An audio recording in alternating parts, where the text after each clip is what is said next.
A man standing in front of a mountain at a certain distance beats a drum at regular intervals. The drumming rate is gradually increased and he finds that the echo is not heard distinctly when the rate becomes 40 per minute.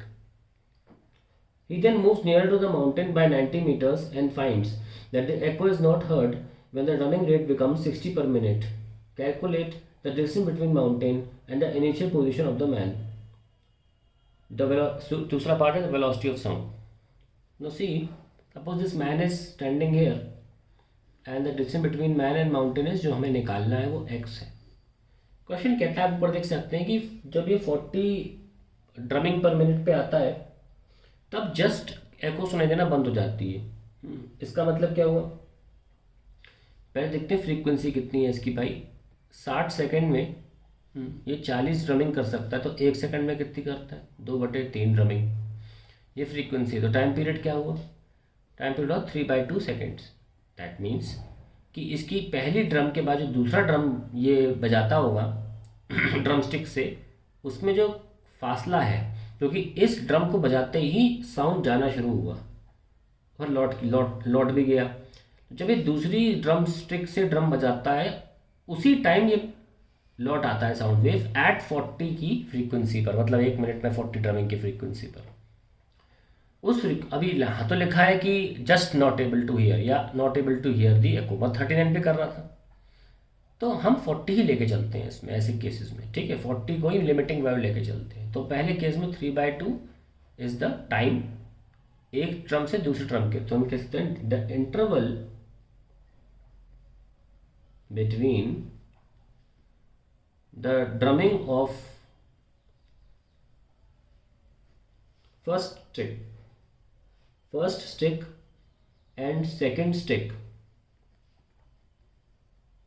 is 1.5 seconds, and in this interval only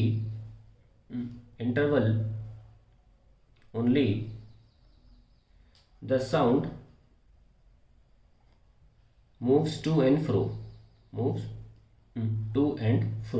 आना और जाना. तो यानी कि हम निकाल सकते हैं speed of sound is distance upon time. Distance is x और टाइम है 3/2, दैट इज 2/3x. और केस 2 में जो ड्रमिंग के है, केस 2 की बात करें तो उसमें ड्रमिंग कह रहा है 60 पर मिनट, यानी कि frequency is 1 and time period is also 1. ऐसे में हम स्पीड लिख सकते हैं डिस्टेंस. और दूसरी केस में आप ऊपर देख सकते हैं कि वो 90 मीटर आगे आ गया है. अब distance for sound to travel and return is x - 90. ठीक है, तो हमने एक गलती यहाँ पे करी है, इसकी डिस्टेंस 2x लेना चाहिए, क्योंकि जो साउंड है उसको 2x ट्रैवल करना पड़ता है. तो it will be 4x/3. Okay, so 2 will be here. यहाँ से मुझे याद आया distance speed into speed is distance upon time, और टाइम 1 है, दैट इज 2x.